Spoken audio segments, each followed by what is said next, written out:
안녕하세요. 상수조영입니다. 지금부터 강의를 시작하겠습니다. 오늘의 강의는 주역 64궤 중 20번째 궤인 풍지관계의 4번째 시간입니다. 마지막 시간이죠. 우리가 지난 시간에 뭘 배웠죠? 지난 시간에는 풍지관계의 초효, 2효, 3효에 대한 효사를 배웠습니다. 오늘은 4효, 5효, 상효에 대한 효사를 배우도록 하겠습니다.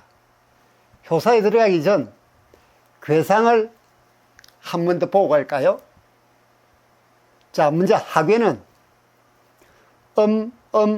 음으로 되어 있는 땅을 상징하는 공궤입니다. 상궤는 양으로 되어 있는 바람을 상징하는 송궤입니다. 그래서 궤상으로 보면 나라의 지도자가 지택림처럼 아래로 내려가지 않고 높은 제자리에 자리를 잡고 있습니다. 그러면서 위에서 백성들을 관찰합니다. 백성들이 삶이 어떤지, 백성들의 풍속은 좋은 방향으로 흘러가고 있는지. 그래서 이 관자는 관찰하다, 살펴보다 라는 뜻을 가지고 있다 그랬습니다. 그러고 보니 효사에 모두 관자가 들어갑니다. 동관, 규관, 관하생, 관국지관, 관하생, 관기생, 이런 식으로 다 관자가 들어가고 있습니다. 살펴보다 또는 관찰하다 하는 그런 뜻을 가지고 있는 것이죠. 자, 이런 배경을 깔고 지금부터 육사, 효사를 볼까요? 육사. 우리말로 읽으면 관국지광,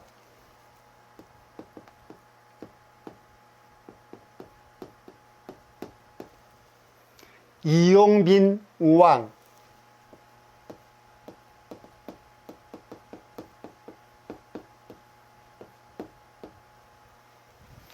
관국지광, 이용빈 우왕.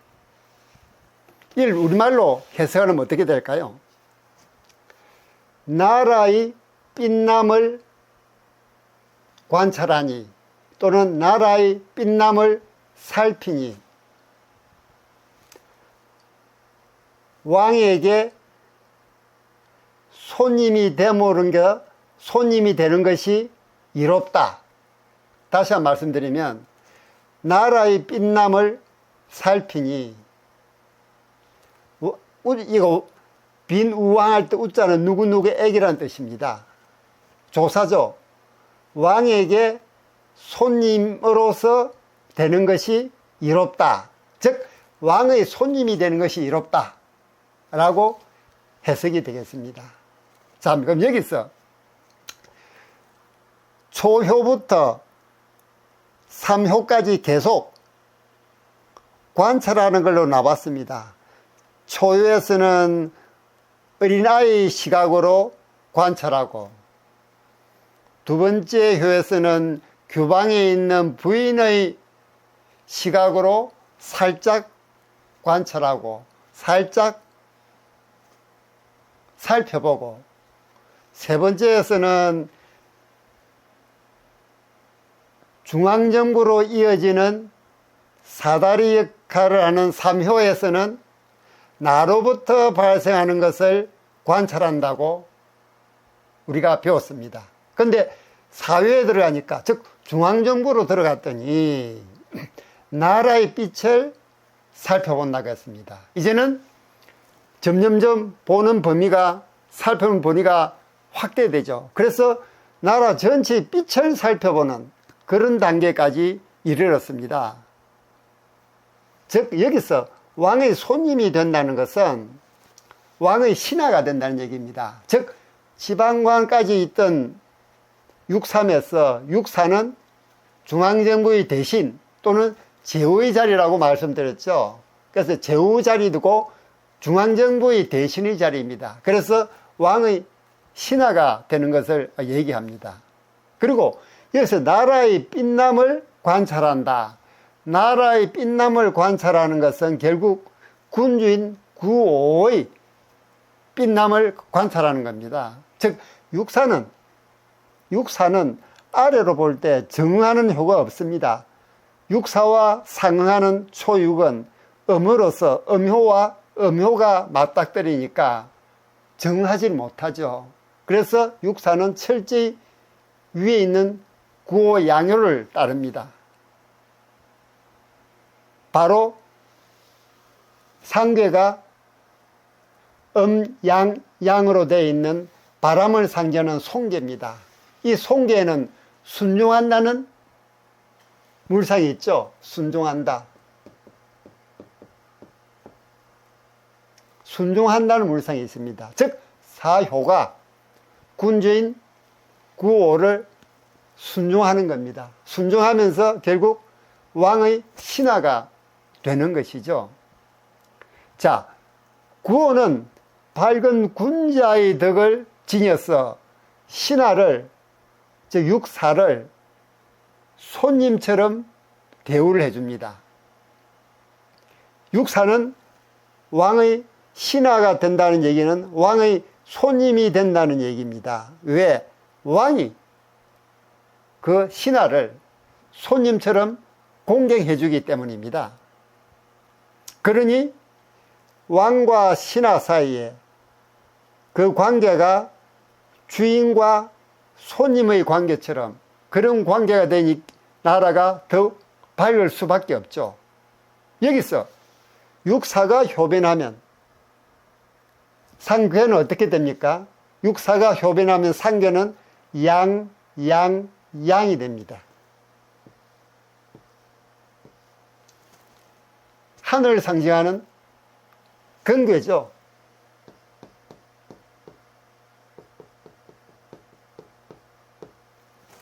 하늘을 상징하는 건괴입니다. 이 건괴에는 무슨 물상이 있느냐? 군자는 군자.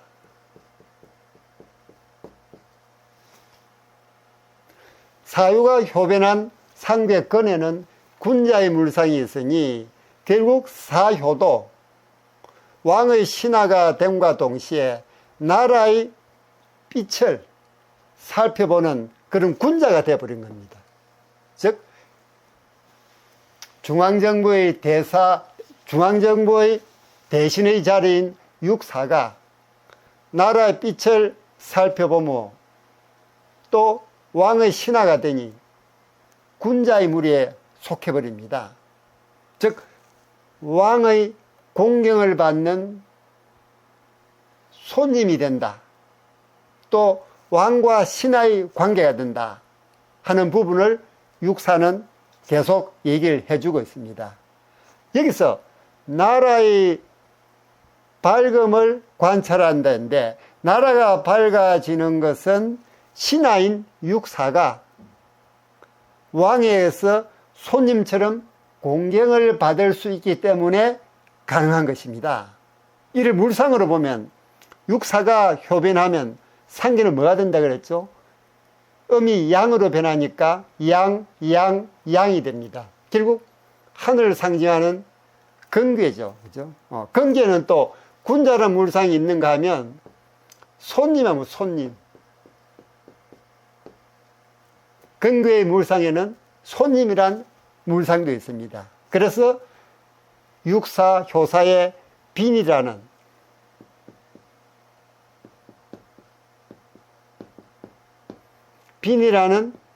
효사가 나온 것도 육사가 효변한 상괴건에 손님이라는 물상이 있기 때문에 빈이라는 효사가 나왔다. 그리고 이 건이라는 물상에는 또 무슨 물상이 있느냐? 건이라는 물상에는 나라가 편안해진다는 거죠. 편안해진다. 편안함.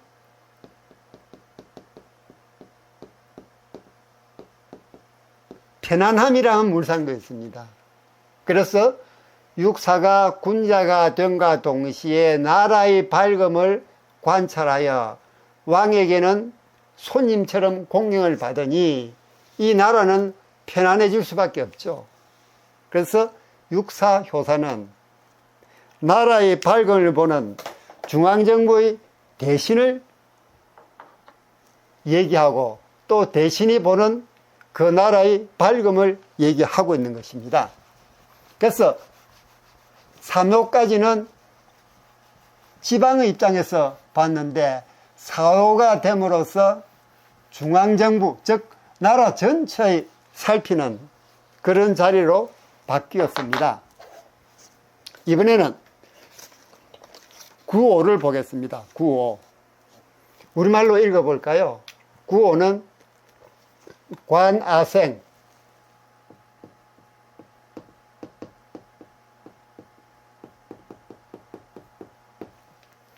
군자무구,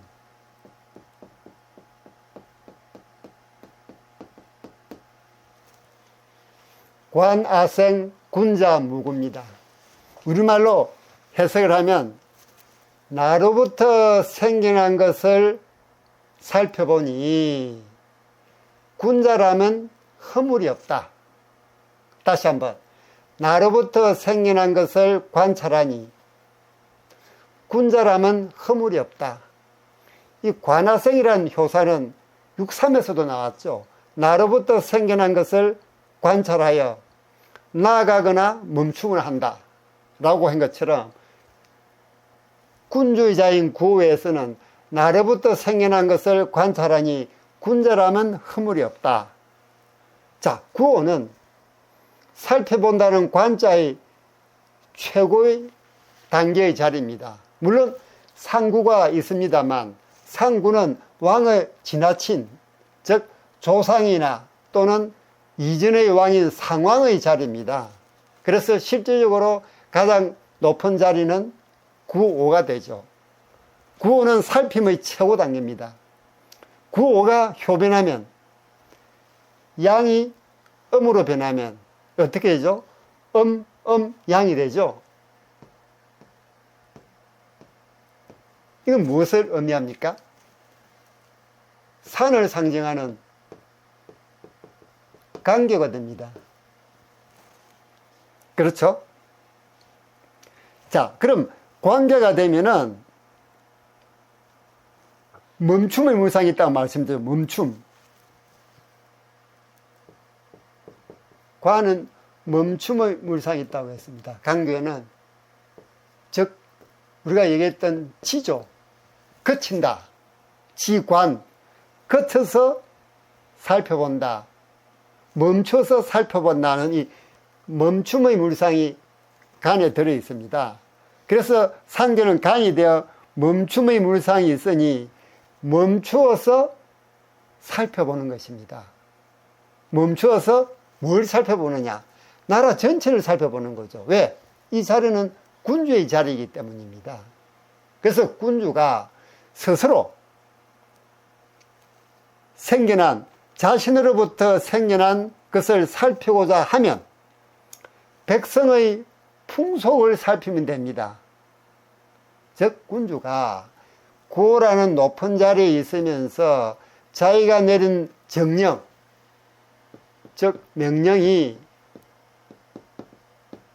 제대로 이행이 되는지 없는지를 보려 그러면 아래에 있는 땅을 상징하는 공궤에 백성이라는 물상이 있으니까, 그죠? 이 백성들이 그 풍속이, 백성들의 풍속이 지금 어떤지를 살펴보면 자신이 내린 정령이 제대로 먹혀들고 있는지 없는지를 살필 수가 있습니다.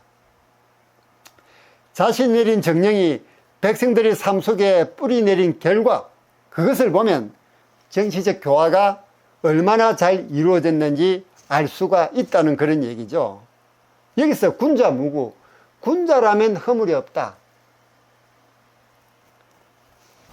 성군은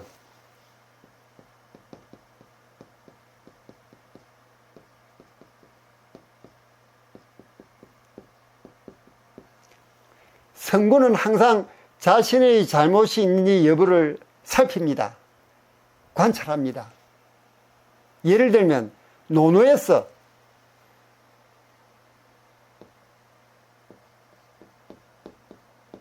공자가 뭐라고 얘기했냐면, 군자의 잘못은 마치 일식이나 월식이나 마찬가지로 잘못을 저지르면 모든 이가 바라보고 알게 됩니다. 즉 쉽게 알아본다는 것이죠. 군주가 스스로 잘못한 것을 알기도 전에 백성들은 그 군주가 잘못한 것은 하늘에서 나타나는 일식과 월식과 같이 바로 보고 알 수가 있습니다. 또 그 잘못을 고치면 또 백성들은 모든 이가 그것을 우러러 봅니다. 왜? 하늘에 떠 있는, 하늘에서 나타나는 일식이나 월식과 같은 현상처럼 너무 명백하게 보이기 때문입니다. 자, 이건 군자가 잘못을 저지르는 것은 일식과 월식과 같이 너무나 분명하게 드러나니 모든 이가 보게 되지만, 고치기만 하면 모두 공경하고 우리를 본다는 것입니다. 그 정도로 이 구오는 높은 자리에 있는 만큼 일을 잘 처리하거나 잘못 처리하거나 밑에 백성들은 너무나 잘 안다는 얘기죠. 그래서 군주가 모르는 사실도 어떨 경우에는 백성들이 알 수가 있습니다. 왜? 원숭이도 나무 위로 올라가면 점점점 원숭이의 빨간 궁둥이가 많이 보이게 되어 있죠. 마찬가지로 왕은 높은 자리에 있기 때문에 자기가 자신으로부터 발생되는 좋은 점, 좋지 않은 점은 마치 하늘에 발생하는 일식이나 월식과 같이 명백하게 드러납니다.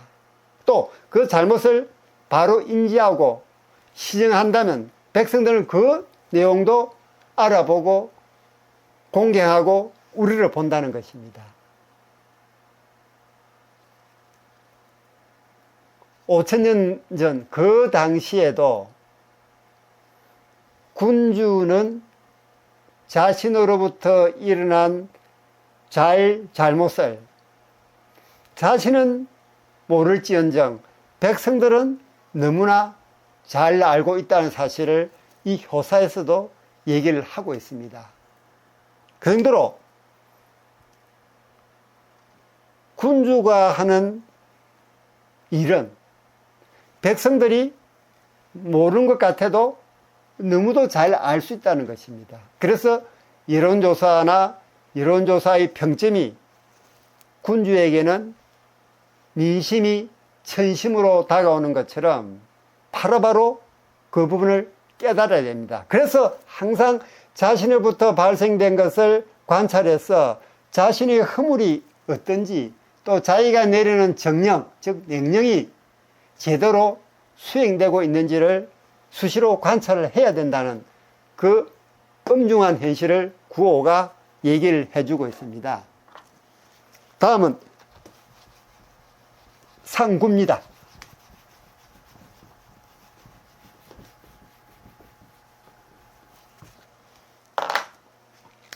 상구를 한번 읽어볼까요? 관기생,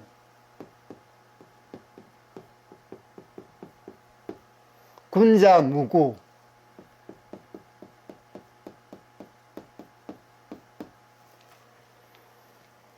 관기생, 군자무구. 이는 우리말로 해석하면 어떻게 될까요? 그로부터 생겨난 것을 관찰하니 군자라면 허물이 없다. 구호 효사에도 군자라면 허물이 없다. 상구에도 군자라면 허물이 없다라는 효사가 나옵니다. 여기서 관계성의 기, 누구를 말할까요? 바로 구호입니다. 구호. 구호. 관계성의 기는 누구일까? 구호다. 상구가 관하성이라 하지 않고 관계성이라고 말한 이유는 구호는 군주가 스스로 일으킨 부분을 관찰하는 건데, 상구는 조금 전에 말씀드렸듯이 돌아가신 조상이나 또는 이미 후손으로 은퇴한 상왕의 자리입니다. 그래서 실질적으로 정치적으로는 후손으로 물러나 있는 거죠. 그래서 구호로부터 생겨난 것을 관찰한다는 이 기자가 나온 이유도 상구가 그런 위치에 있기 때문입니다. 즉 정치적 주체가 아니기 때문입니다. 상구가 나라를 빛나게 할 수 있는 방법은 자신을 살피는 것이 아니라 구호를 살피는 것입니다. 마치 이선으로 물러난 상왕이 지금의 왕을 살피는 것과 같습니다. 살펴서 군자답다면 허물이 없습니다. 군자라면 허물이 없죠. 허물이 없다는 것은 상구가 효변하면 상괴는 뭐로 변하죠? 양이 음으로 변하죠. 양, 음이 됩니다. 이건 뭘 의미하죠? 물을 상징하는 감괴입니다. 무슨 물상이 있죠? 근심의 물상이 있죠. 근심의 물상이 있습니다.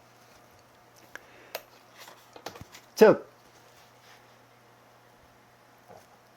상구가 구호로부터 발생된 것을 관찰하여 구호로부터 생겨난 것을 관찰하여 군자라면 허물이 없다는 얘기는, 이 군자라면 허물이 없다는 얘기는 그 구호가 제대로 일을 처리했다 그러면, 구호의 행동이 군자답다 그러면 허물이 없다는 겁니다.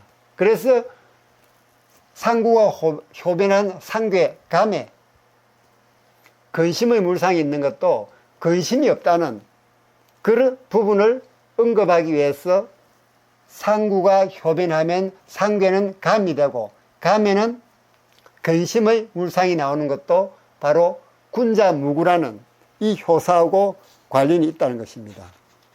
아니야, 구호로부터 생겨난 것을 관찰했더니 군자로서 당연히 할 도리를 했다. 그럼 허물이 없는 거죠. 만약에 그렇지 않다. 그럼 허물이 있는 것이죠. 그래서 상구가 효변한 상괴감에 근심의 물상이 있는 것도 바로 그 이유 때문입니다. 다음, 상구는 조금 전에 얘기했듯이 후손으로 물러난 상왕 또는 돌아가신 조상 또는 조상을 모시는 종묘, 이런 위치죠. 상구는 종묘를 상징합니다. 이 건축물의 가장 높은 곳에 위치하고 있죠. 원시 시대에는 가장 높은 곳에 위치하고 있으니까 하늘과 접점이 되어서 점을 치는 예언자의 역할을 수행했습니다. 그래서 종묘, 사당 이런 식으로 돌아가신 분들하고 어떤 접점, 돌아가신 분이 있는 곳은 하늘이라 여기기 때문에 하늘과의 접점을 가장 높은 곳에 있는 상효에서 담당을 했던 겁니다. 또 새로운 정권이 형성되는 초기에는 신의 암시를 근간으로 군왕의 기륭을 살폈는데, 후에는 최고의 경전이라는 상서 또는 성경 이런 것으로 대체가 됩니다. 즉 원시시대에는 상구가 하늘과 가장 가까이 있기 때문에 접점이 되어서 점을 치는 예언자의 역할을 하고, 또 새로운 정권이 형성되는 초기에는 신의 암시를, 하늘에서 내려오는 신의 암시를 근간으로 군왕의 기륭을 점쳐 주었는데, 그 후에는 상서라면 이렇게 쓰죠. 상서라면 요 임금부터, 요순 시대부터 주나라까지 왕의 연설문, 포고문, 상소문 등 국가 기록을 모은 문헌입니다. 유교 13경 중에 하나죠, 상서가. 또 성경은 여러분들이 잘 알고 있는 성경입니다.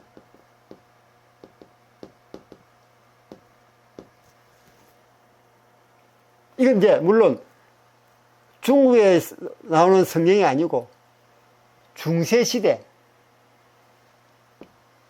유럽에서 일어났던 일을 여기에 끌고 온 것이죠. 그래서 상서나 성경 등이 이를 대신하게 되었다. 또 고대 인도의 카스트 제도를 보면, 카스트 제도,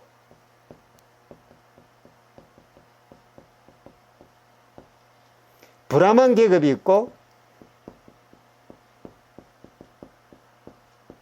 또 무슨 계급이 있죠?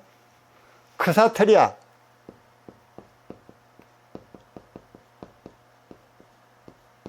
크사트리 계급이 있습니다.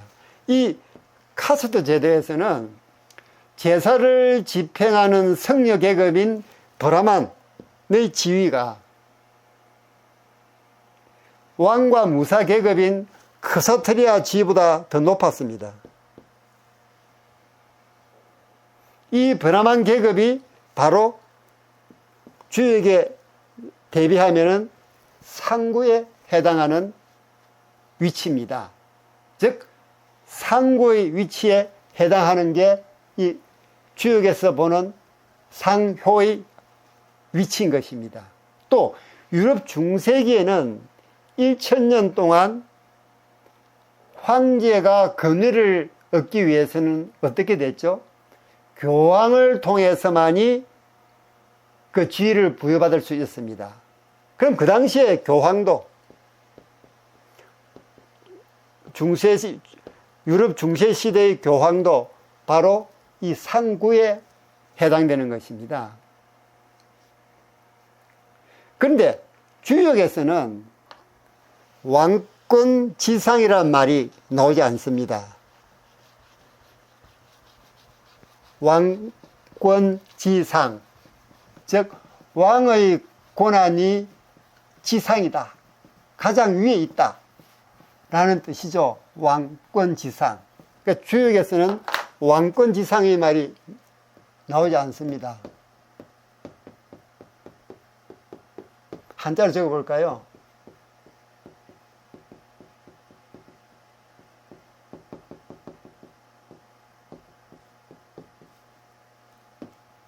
무슨 뜻입니까? 왕의 권한이 최고란 얘기죠. 근데 주역에서는 왕권지상을 내세우는 바가 없습니다. 하늘의 도는 항상 군주의 위치보다 위에 있습니다. 그래서 군주를 주역에서 뭐라 칭합니까? 천자라 칭합니다. 천자. 하늘의 자식이라는 뜻이죠.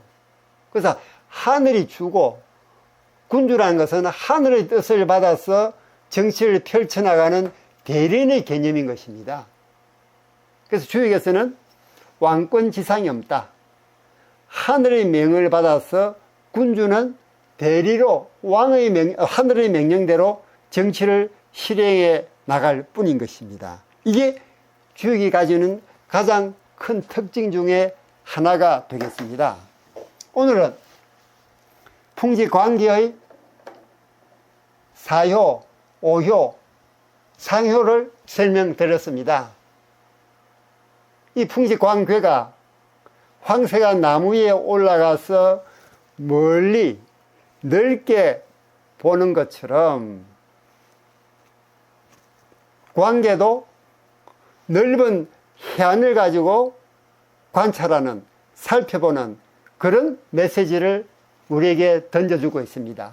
이에 대한 여러분의 의견도 댓글로 남겨주세요.